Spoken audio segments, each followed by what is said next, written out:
When I was a kid, I used to think that pork chops and karate chops were the same thing. I thought they were both pork chops.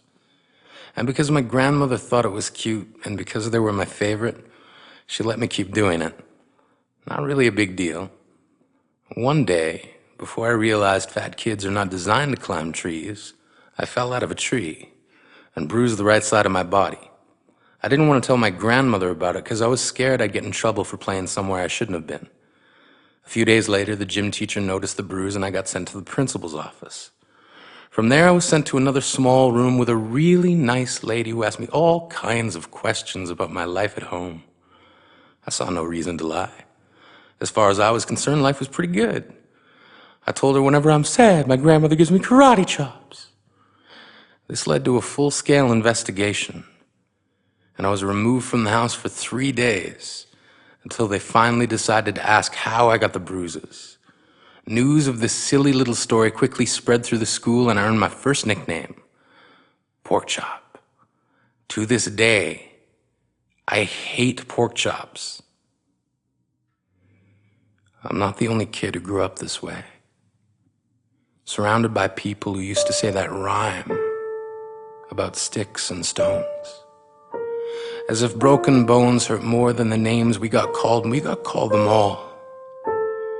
So we grew up believing no one would ever fall in love with us, that we'd be lonely forever, that we'd never meet someone to make us feel like the sun was something they built for us in their tool shed. So broken heartstrings bled the blues as we tried to empty ourselves so we would feel nothing.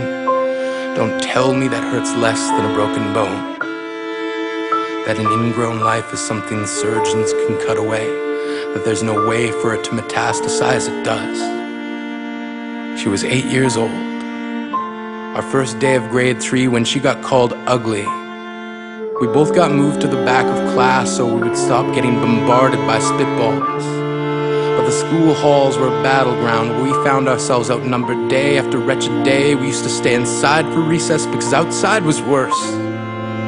Outside we'd have to rehearse running away or learn to stay still like statues, giving no clues that we were there in grade 5. They taped a sign to the front of her desk that read, "Beware of dog."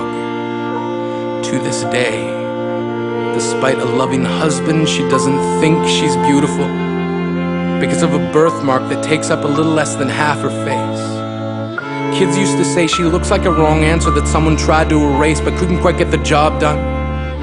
And they'll never understand that she's raising 2 kids whose definition of beauty begins with the word mom. Because they see her heart before they see her skin. Because she's only ever always been amazing. He was a broken branch grafted onto a different family tree. Adopted. Not because his parents opted for a different destiny. He was 3 when it became a mixed drink of 1 part left alone and 2 parts tragedy. Started therapy in 8th grade. Had a personality made up of tests and pills. Lived like the uphills were mountains and the downhills were cliffs. 4/5 suicidal, a tidal wave of antidepressants, and an adolescence being called pauper. 1 part because of the pills, 99 parts because of the cruelty. He tried to kill himself in grade 10 when a kid who could still go home to mom and dad had the audacity to tell him, "Get over it." As if depression is something that can be remedied by any of the contents found in a first aid kit. To this day, he is a stick of TNT lit from both ends. Could describe to in detail the way the sky bends in the moments before it's about to fall. And despite an army of friends who all call him an inspiration, he remains a conversation piece between people who can't understand. Sometimes being drug-free has less to do with addiction and more to do with sanity. We weren't the only kids who grew up this way. To this day, kids are still being called names. The classics were "Hey stupid," "Hey spaz." Seems like every school has an arsenal of names getting updated every year. And if a kid breaks in a school and no one around chooses to hear, do they make a sound? Or they're just background noise from a soundtrack stuck on repeat when people say things like kids can be cruel? Every school was a big top circus tent, And the pecking order went from acrobats to lion tamers, from clowns to carnies. All of these miles ahead of who we were freaks. Lobster claw boys and bearded ladies, oddities juggling depression and loneliness, playing solitaire, spinning the bottle, trying to kiss the wounded parts of ourselves and heal. But at night, while the others slept, we kept walking the tightrope. It was practice, and yes, some of us fell. But I want to tell them that all of this is just debris left over when we finally decide to smash all the things we thought we used to be. And if you can't see anything beautiful about yourself, get a better mirror. Look a little closer. Stare a little longer. Because there's something inside you that made you keep trying despite everyone who told you to quit. You built a cast around your broken heart and signed it yourself. You signed it. They were raw. Because maybe you didn't belong to a group or a clique.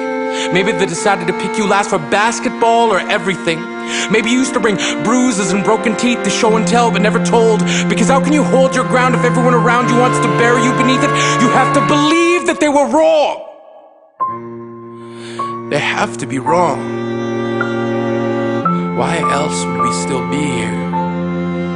We grew up learning to cheer on the underdog because we see ourselves in them. We stem from a root planted in the belief that we are not what we were called. We are not abandoned cars stalled out and sitting empty on some highway. And if in some way we are, don't worry. We only got out to walk and get gas. We are graduating members from the class of we made it. Not the faded echoes of voices crying out names will never hurt me. Of course, they did. But our lives will only ever always continue to be a balancing act that has less to do with pain and more to do with beauty.